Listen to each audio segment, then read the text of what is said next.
하나님의 말씀 함께 봅니다. 사도행전 8장입니다. 사도행전 8장 26절부터 40절까지입니다. 신약성경 사도행전 8장 26절부터 40절까지 말씀입니다. 우리 한 절씩 교독하겠습니다. 26절 먼저 봉독합니다. 주의 사자가 빌립에게 말하여 이르되 일어나서 남쪽으로 향하여 예루살렘에서 가사로 내려가는 길까지 가라 하니 그 길은 광야라.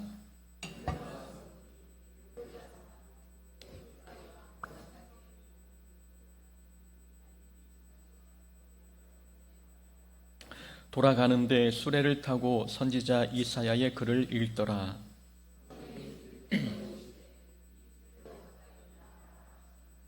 빌립이 달려가서 선지자 이사야의 글 읽는 것을 듣고 말하되 읽는 것을 깨닫느냐?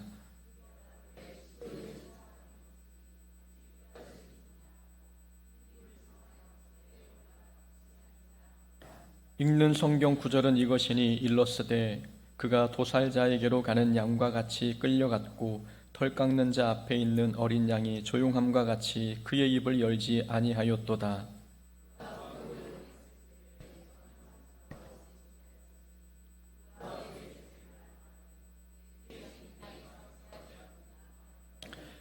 그 내시가 빌립에게 말하되 청컨대 내가 묻노니 선지자가 이 말한 것이 누구를 가리킴이냐 자기를 가리킴이냐 타인을 가리킴이냐.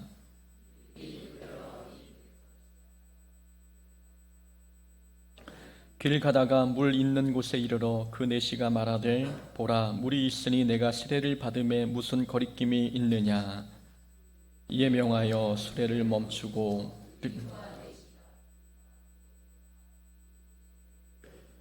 둘이 물에서 올라올새 주의 영이 빌립을 이끌어 간지라. 내시는 기쁘게 길을 가므로 그를 다시 보지 못하니라. 빌립은 아소도에 나타나 여러 성을 지나 다니며 복음을 전하고 가이사랴에 이르니라. 아멘. 오늘 사도행전 8장 26절부터 40절까지 말씀 통해서 빌립과 에디오피아 내시라는 제목으로 말씀 함께 나눕니다. 헨리 나우엔의 상처 입은 치유자라는 책이 있습니다. 상처 입은 치유자라는 책은 기독교 상담학이나 또 기독교 교육학에서 반드시 필독하는 도서입니다. 상처 입은 치유자, 이 제목에 담긴 의미는 참된 치료자는 자신이 받은 상처의 경험이 치유 능력의 주된 원천으로 삼아야 한다는 뜻입니다. 상처받은 사람은 상처받은 사람의 심정을 잘 이해합니다. 그래서 자신의 상처를 잘 극복한 사람은 자기의 경험을 바탕으로 상처받은 사람의 마음을 잘 치유할 수 있습니다. 그러니까 자기가 극복한 상처의 그 경험이 누군가를 치료하는데 중요한 자산이 된다는 것이지요. 이게 상처 입은 치유자라는 제목에 담긴 의미입니다. 상처 입은 치유자, 이 책에서 상처와 아픔의 역할을 이렇게 소개하고 있습니다. 상처와 아픔은 새로운 비전을 위한 출구나 기회가 된다. 우리가 경험한 상처나 아픔은 새로운 사명과 비전을 발견하는 기회가 된다는 말씀입니다. 가정폭력에 시달린 사람은 가정폭력 피해자를 위해 일하고 싶어 합니다. 성폭력에 상처를 입은 사람은 나중에 자신과 같은 경험을 한 사람을 위해 또 헌신하고자 하지요. 자신의 상처가 새로운 사명과 비전을 발견하는 기회가 된 사례들입니다. 그리스도인은 상처를 상처로만 생각하지 않아야 합니다. 우리는 상처를 통해 하나님께서 우리에게 주신 새로운 사명과 비전을 발견해야 합니다. 이것이 하나님께서 우리에게 상처와 아픔을 주신 이유입니다. 하나님은 우리를 고통스럽게 하시려고 상처와 아픔을 경험하게 하신 게 아닙니다. 우리를 하나님께서 원하시는 비전과 사명의 자리로 인도하시기 위해 우리에게 상처와 고통을 주신 것입니다. 그래서 우리는 상처와 아픔을 불평거리로만 생각하지 말아야 합니다. 상처와 아픔을 고통으로만 생각해 피한다면 우리는 하나님께서 우리에게 원하시는 사명과 비전을 발견할 수 없습니다. 믿음의 사람은 상처도 비전을 발견하는 기회로 삼고 아픔도 사명을 발견하는 기회로 삼습니다. 구제하는 일을 하기 위해 선택된 빌립이 전도자로 쓰임을 받았습니다. 빌립이 전도자로서의 새로운 사명을 발견하게 된 계기는 박해 덕분이었습니다. 빌립은 예루살렘 교회에 일어난 큰 박해로 인해 사마리아 지역에 내려갔습니다. 빌립은 사마리아 지역에서 복음을 전하면서 놀라운 전도 결과를 얻었지요. 이때부터 빌립은 복음을 전하는 전도자의 삶을 살았습니다. 빌립은 사마리아에서 복음을 전하다가 성령의 인도하심을 받아 광야로 내려가 에디오피아 내시에게 복음을 전했습니다. 그리고 또다시 성령의 인도를 받아 아소도라는 지역에 가서 복음을 전했습니다. 전도는 빌립에게 주어진 새로운 사명이었습니다. 교회에 박해가 일어나기 전에는 빌립은 구제하는 일만 했습니다. 전도가 자기 사명이라는 것을 알지 못했지요. 그러나 박해가 있고 난 후에 빌립은 전도가 자신의 새로운 사명임을 발견했습니다. 빌립에게 이 박해라는 것은 하나님께서 주신 새로운 사명을 발견하는 기회이자 통로였습니다. 우리는 고난과 상처를 어떻게 바라보고 있습니까? 예기치 않은 고난을 만나고 상처를 받으면 억울하고 화가 나서 견디기 힘듭니까? 고난은 우리에게 새로운 비전을 발견할 수 있는 통로이고 기회입니다. 우리는 우리의 모든 상황을 하나님께서 주관하신다는 것을 믿고 있습니다. 하나님의 허락이 없이는 참새 한 마리도 땅에 떨어지는 법이 없다는 것, 마태복음의 말씀입니다. 하나님께서 허락하지 않으시면 우리에게는 어떤 고난도 임하지 않습니다. 하나님의 허락 없이 고난이 임하지 않는다면 지금 우리가 당하는 이 억울한 고난과 상처, 이것은 하나님이 알고 계시며 이 고난과 상처 안에 하나님께서 특별한 계획을 담아두셨다라고 우리가 해석할 수 있지 않겠습니까? 그러니 고난과 상처에 대해 억울해하거나 분노할 필요가 없습니다. 하나님께서는 우리가 고난을 통해 성장하기를 원하시든 아니면 하나님의 뜻, 하나님께서 주신 새로운 사명을 발견할 수 있는 그런 기회와 통로로 삼기를 원하십니다. 고난을 통해 새로운 사명과 비전을 발견하려면 우리는 고난을 만났을 때 본문 속 빌립처럼 신앙생활을 하던 대로 지속해야 합니다. 가슴 아픈 일을 만나도 신앙생활을 지속해야 고난 속에서 하나님께서 원하시는 뜻과 계획이 무엇인지를 발견할 수 있습니다. 우리가 고난과 상처에 담긴 하나님의 뜻을 발견하면 과거에 받은 상처가 모두 용서되고 이해가 됩니다. 이것을 위해 고난과 상처를 받게 하셨구나라는 것을 깨달으면 우리가 받은 상처는 은혜가 되고 감사로 변합니다. 그러나 대부분의 사람들이 고난을 만나면 신앙의 자리를 벗어납니다. 그러니 고난을 통해 하나님의 뜻을 발견할 수 없고 하나님의 뜻을 발견하지 못하니 고난은 그냥 고통으로 남게 되고 아픔은 상처로 기억되게 되는 것입니다. 아픔과 상처가 하나님의 비전과 사명을 발견하는 기회가 되려면 우리는 어떤 상황에서도 신앙 생활을 지속해야 합니다. 상처받고 고통을 당하는 일이라 할지라도 내게 주신 은혜의 자리에서 하나님께 성실하게 신앙생활 지속해야 합니다. 빌립은 에디오피아 내시아에게 복음을 전했습니다.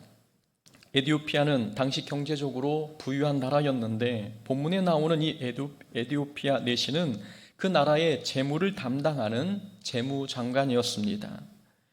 27절에 보면 에디오피아 여왕 간다게가 나옵니다. 간다게는 여왕의 이름이 아니라 에디오피아의 왕을 부르는 호칭입니다. 애굽의 왕을 파라오, 곧 바로라고 부르는 것처럼 에디오피아 왕을 간다게라고 명칭하는 것이지요. 26절에 보니까 주의 사자가 빌립에게 말하여 이르되 일어나서 남쪽으로 향하여 예루살렘에서 가사로 내려가는 길까지 가라라는 말씀이 나옵니다. 빌립은 사마리아에서 복음을 전하며 꽤 성공적인 전도 활동을 하고 있었습니다. 그런데 하나님께서는 사마리아에서 성공적인 사역을 하고 있는 빌립을 새로운 사명을 위해 광야로 불러내셨습니다. 빌립은 예루살렘에 예배드리러 왔다가 본국으로 돌아가는 에디오피아 내시를 만났지요. 29절에 보니까 성령이 빌립더러 이르시되 이 수레로 가까이 나아가라라고 말씀하셨습니다. 성령님의 명령대로 빌립은 수레에 가까이 다가가 그 수레에 올라탔고 에디오피아 내시에게 말씀을 가르쳤습니다. 그리고 에디오피아 내시에게 세례를 주었지요. 39절에 보니까 주의 영이 빌립을 이끌어 간지라라고 기록되어 있습니다.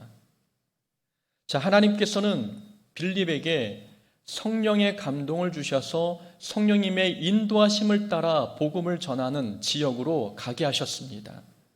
그러니까 하나님께서는 빌립을 지금까지 두 가지 방식으로 인도하셨습니다. 하나는 상황이었고 또 하나는 성령님이셨습니다. 빌립은 처음에 예루살렘에 박해가 일어나자 사마리아로 이동했습니다. 사마리아로 이동했던 것은 환경과 상황 자체가 예루살렘을 떠날 수밖에 없는 상황이 되었던 거죠. 이 박해의 상황을 피하기 위해 사마리아로 내려간 것입니다. 이것은 하나님께서 환경과 상황을 통해 빌립을 사마리아로 인도하신 것입니다.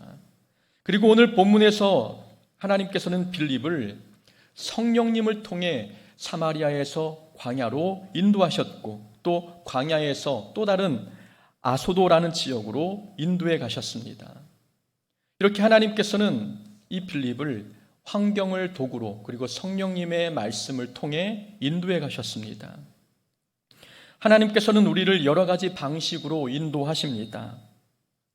환경을 통해 환경의 여러 가지 환경이나 상황을 막으셔서 하나님께서 원하시는 방향으로 우리를 인도해 가실 때도 있지만 기도를 통해 하나님의 뜻을 발견케 하셔서 우리를 인도해 가시기도 하십니다.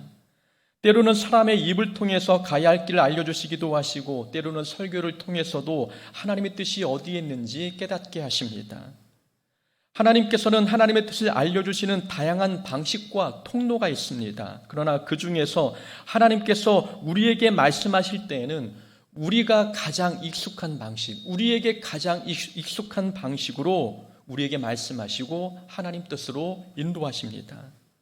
어떤 사람은 기도가 하나님의 뜻을 발견하는 데 익숙하면 그 사람에게는 기도의 방식으로 인도하십니다. 어떤 사람은 성경 말씀이 익숙하면 말씀을 읽을 때 또 말씀을 들을 때 하나님의 뜻을 발견하게 하십니다.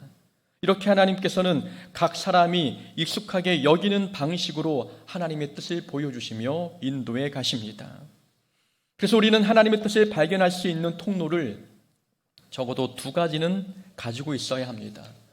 두 가지를 가지고 있어야 하는 이유는 하나의 방식만 고집하면 자기 생각이 하나님의 뜻인 줄 착각할 수 있기 때문입니다. 기도를 통해서 하나님의 뜻을 발견하는 분들이 기도의 방식만 고집하면 기도하다가 떠오른 자기의 생각을 하나님의 뜻으로 착각합니다. 기도하다 보면 수만 가지의 생각이 마음에서 올라옵니다. 그런데 기도가 하나님의 뜻을 아는 좋은 방식이라고만 믿는 사람들은 마음에 떠오르는 모든 생각이 하나님의 말씀이라고 해석해 버립니다. 참으로 위험한 해석이지요. 그럼 기도를 통해 하나님의 뜻을 발견했다고 생각하면 그분은 다른 방식을 통해서 다시 확인해야 합니다. 성경을 통해서든 환경을 통해서든 다른 사람과의 상담을 통해서든 자기가 기도를 통해 발견한 하나님의 뜻이 정말 하나님께서 말씀하시는 것인지 다시 한번 점검해야 합니다. 그래야 실수하지 않습니다. 그래서 우리는 기도도 열심히 해야 하고 성경도 열심히 읽어야 합니다. 그리고 삶에서 벌어지는 모든 사건을 믿음의 눈으로 해석하는 이 해석의 훈련도 해야 합니다. 하나님께서 어떤 통로로 어떤 방식으로 우리에게 말씀하시고 우리를 인도하실지 우리는 모르기 때문입니다. 하나님께서는 빌립에게 환경과 성령의 인도하심을 통해 하나님의 뜻을 보여주셨습니다. 하나님께서 이렇게 빌립에게 다양한 방식으로 하나님의 뜻을 보여주신 이유는 하나님께서 빌립을 하나님께서 원하시는 자리로 인도하시기 위함이었습니다. 우리는 여기서 얻는 교훈이 있습니다. 성도는 성공의 자리가 아니라 하나님께서 원하시는 자리에 서야 합니다. 예루살렘 교회는 부흥의 최고 정점에 도달해 있었습니다. 하나님께서는 최고 정점에 있던 교회에 박해가 일어나게 하셔서 빌립을 사마리아로 보내셨습니다. 유대인이 가기 꺼려하는 사마리아 땅에 빌립을 보내신 이유는 빌립이 헬라파 유대인이었기 때문입니다. 빌립은 헬라파 유대인이었기에 사마리아인과의 관계에서 괴리감이 크지 않았습니다. 그래서 사마리아를 복음화하는데 빌립만큼 적합한 자가 없었던 것이지요. 빌립은 사마리아 땅에서 전도 사명을 잘 감당했고 나름 성공적인 전도 결과를 얻었습니다. 이때 하나님께서는 다시 빌립을 광야로 인도하셔서 에티오피아의 재무장관을 만나게 하셨습니다. 사마리아 땅에 그냥 두었다면 더 좋은 성과, 더 나은 결과들을 더 많이 얻을 수 있지 않았겠습니까? 따르는 무리도 많았고 빌립을 좋아서 추종하는 제자들도 많았습니다. 인지도가 높아가는 그 찰나에 하나님께서는 사마리아에서 빌립을 빼내 광야로 인도해 내셨다는 것입니다. 하나님께서는 빌립을 성공의 자리에 그냥 두지 않으셨습니다. 예루살렘에서 부흥을 경험하니 그 빌립을 사마리아로 옮기셨고, 사마리아에서 성공을 경험하니 이제는 광야로 옮겼습니다. 광야에서 에티오피아 내시를 회심시키고 전도하여 그리스도인 만들었더니 이제는 블레셋의 도시 아소도로 보내셨습니다. 하나님께서 빌립을 자주 다른 곳으로 옮기신 이유가 있습니다. 성도는 성공의 자리가 아니라 하나님이 원하시는 자리에 서야 하는 사람이기 때문입니다. 우리는 성공의 자리에 가는 게 목표가 아닙니다. 우리는 하나님께서 원하시는 자리에 서서 사명을 감당하는 것, 이것이 우리의 신앙생활의 목표입니다. 우리는 성공의 자리가 하나님께서 원하시는 자리라고 생각하지 말아야 합니다. 성공의 자리가 반드시 복받은 자리라고도 생각해서도 안 됩니다. 성도에게 성공과 복은 하나님께서 원하시는 자리에 서는 것입니다. 하나님께서 원하시는 자리에서 순종하는 마음으로 죽도록 충성하는 것이 신앙의 성공입니다. 하나님께서 우리를 광야로 인도하신다면 그곳이 우리가 서야 할 자리입니다. 하나님께서 우리를 젖과 꿀이 흐르는 가나안 땅으로 인도하신다면 그곳이 우리가 사명을 감당해야 할 장소입니다. 환경이 얼마나 좋은지, 대우가 얼마나 좋은지 이런 조건에 따라 순종이 달라진다면 이런 모습은 사명을 감당하는 일꾼의 올바른 자세가 아닙니다. 중요한 것은 환경이 좋고 나쁜 것을 떠나 하나님께서 원하시는 자리인지, 하나님의 일꾼에게는 이게 더 중요한 조건입니다. 신학대학교 홈페이지에 들어가면 청빙 게시판이 있습니다. 청빙 게시판에는 부교육자를 구한다는 청빙 공고글이 많이 올라와 있습니다.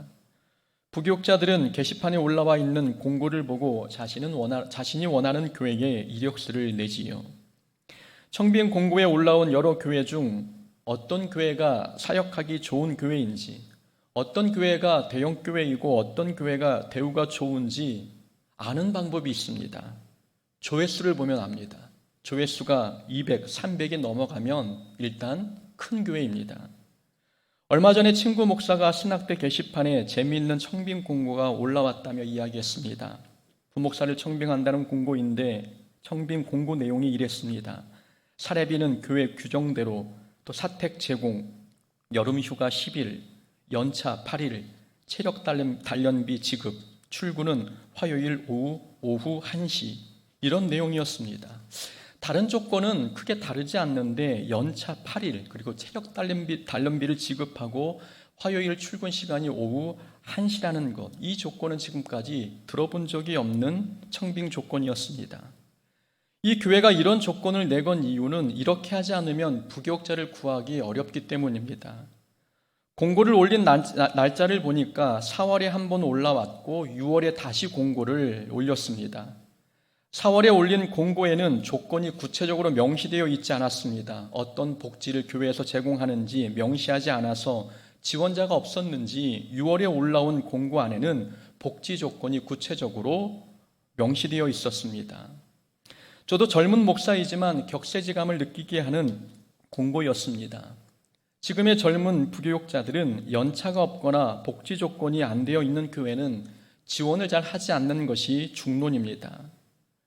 하나님의 일꾼이라면 좋은 자리가 아니라 하나님께서 원하는 자리에 서야 하는 게 맞지 않습니까? 하나님의 일꾼이 하나님 나라에서 상급을 받으려면 하나님 나라 기준에 맞게 신앙생활을 해야 하는 게 옳지 않습니까? 우리는 성공의 자리가 아니라, 그리고 편안한 자리가 아니라 하나님께서 원하는 자리에 순종함으로 서야 합니다. 그래야 하늘의 상급이 우리에게 쌓이지 않겠습니까? 하나님께서는 편안한 자리에 있는 우리를 불러내셔서 고생이 뻔히 보이는 광야 같은 곳으로 보내실 수 있습니다. 그때 우리는 빌립이 불평하지 않고 순종했던 것처럼 우리도 순종할 수 있어야 합니다. 에디오피아 내시는 예배를 드리고 돌아가던 도중에 빌립을 만났습니다. 에디오피아 내시는 이사야서를 읽고 있었지요.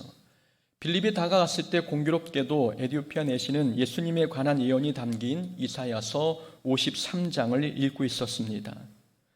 빌립은 이사야서에 기록된 대상이 예수님이심을 설명했고 빌립의 가르침을 들은 에디오피아 내시는 가슴이 뜨거워져서 물 있는 곳에 가서 세례를 받았습니다. 그리스도인이 된 것이지요.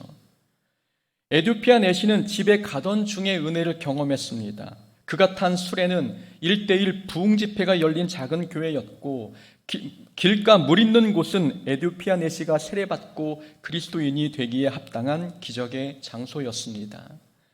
에디오피아 내시는 예루살렘 성전에서 받은 은혜보다 집에 돌아가는 수레 안에서 받은 은혜가 훨씬 더 컸습니다. 우린 여기서 얻는 교훈이 있습니다. 은혜 충만은 삶의 자리에서도 경험해야 합니다. 은혜는 교회에서만 받는 게 아닙니다. 신앙생활을 제대로 하려면 삶의 자리에서 더 많은 은혜를 경험해야 합니다.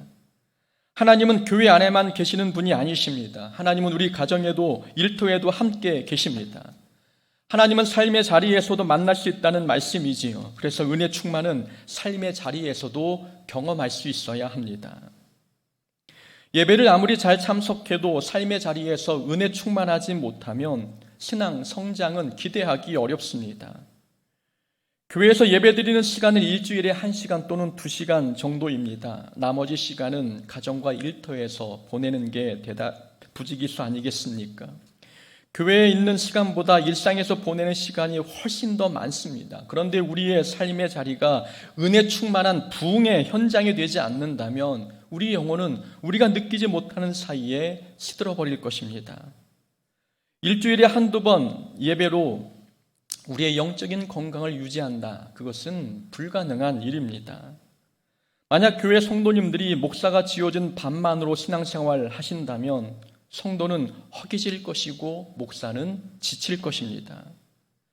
우리가 삶의 자리에서 은혜 충만하려면 2가지를 기억해야 합니다. 첫째는 은혜 충만한 사람과 교제해야 합니다. 그리고 2번째는 성경을 읽고 깨달아야 합니다.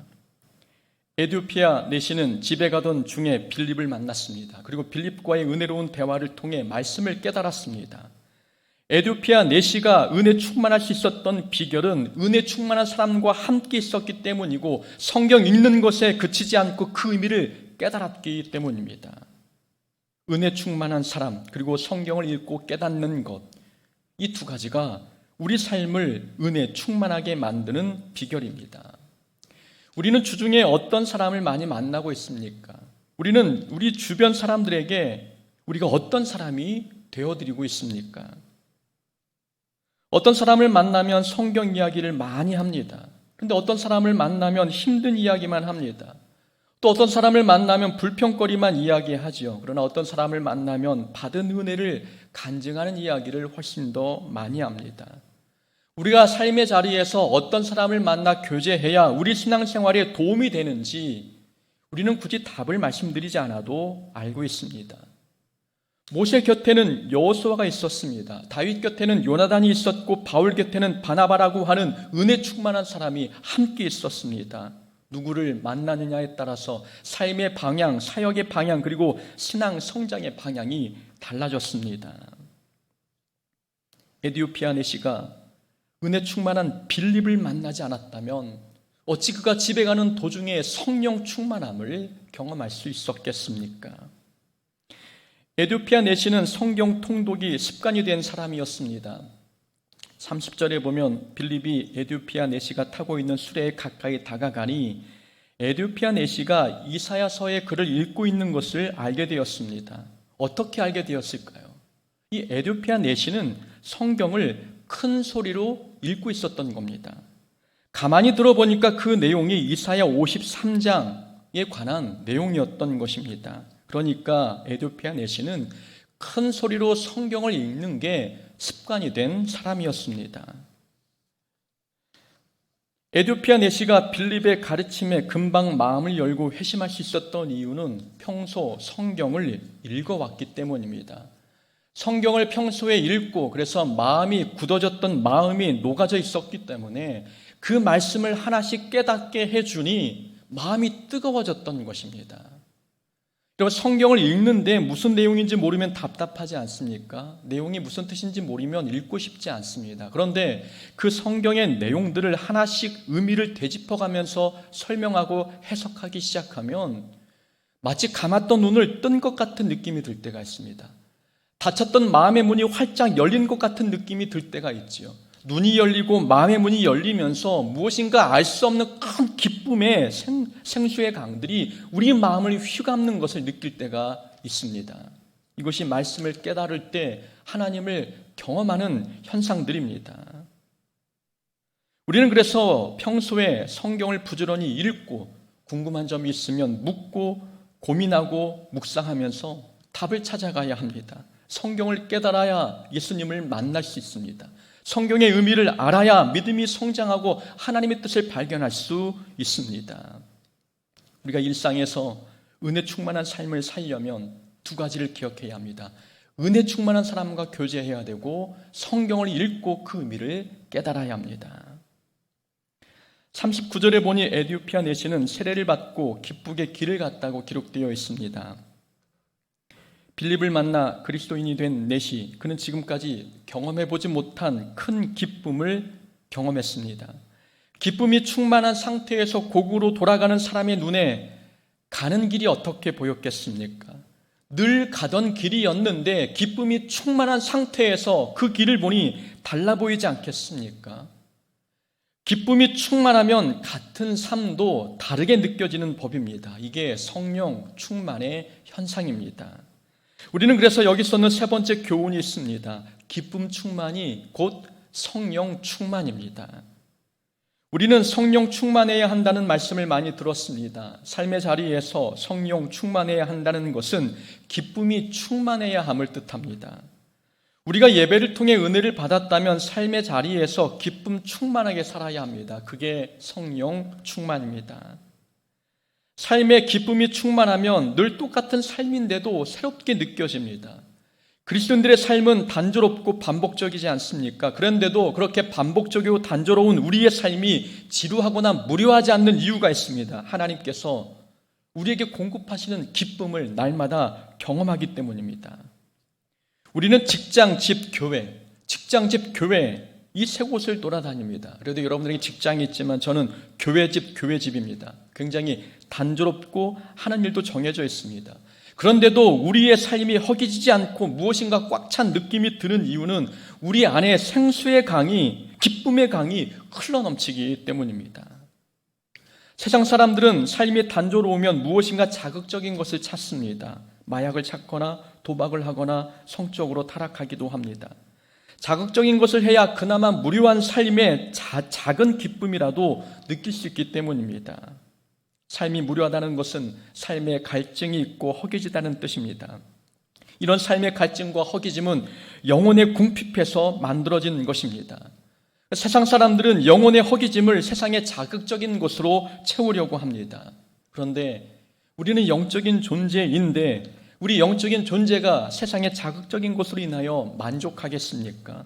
세상의 것으로 채우고 채워도 만족을 느끼지 못하는 것이 우리 사람입니다. 그러나 우리는 하나님께서 공급하시는 기쁨으로 우리 영혼을 꽉 채우고 있습니다. 그러니 똑같은 삶이 반복이 되어도 우리는 아침마다 늘 새롭고 새롭습니다. 여호와의 인자와 긍휼이 무궁하심으로 우리가 진멸되지 아니함이니이다. 이것들이 아침마다 새로우니 주의 성실하심이 크시도소이다. 어제의 삶과 오늘의 삶이 크게 다르지 않는데 매일 삶의 삶이 아침마다 새롭게 다가옵니다. 왜 똑같은 삶인데 아침마다 새로운 기분, 새로운 마음으로 하루를 여는 이유가 무엇 때문이겠습니까? 하나님께서 매일마다 공급하시는 기쁨이 다르기 때문입니다. 어제는 고난보다 크신 하나님으로 인해 기뻤는데 오늘은 우리를 붙드시고 인도하시는 하나님으로 인해 마음이 기쁩니다. 어제는 용서의 하나님을 통해 기뻤는데 오늘은 우리 기도에 응답하시는 하나님을 통해서 기쁨이 밀려옵니다. 그러니까 매일 공급받는 기쁨이 다르니 우리는 똑같은 아침을 맞이해도 그 아침마다 늘 새로운 기쁨으로 하루를 시작할 수 있는 것입니다. 우리는 그래서 날마다 하나님과 영적으로 교제함으로 인해 매일매일 새로운 기쁨으로 우리 영혼을 채워나가야 합니다. 성령 충만은 다른 것이 아니라 매일매일의 삶을 기쁨 충만으로 사는 것입니다. 내일부터 명절 연휴가 시작이 됩니다. 매년 돌아오는 명절, 참으로 어떤 분들에게는 힘들고 버겁고 어려운 명절일 수 있습니다. 그러나 똑같이 반복되는 명절이지만 우리가 성령 충만함으로, 기쁨 충만함으로 명절을 맞이한다면 이번 명절은 새로운 명절, 기쁨의 명절이 될 줄로 믿습니다. 그런 명절 연휴 기간 되기를 주의 이름으로 축원합니다. 아멘.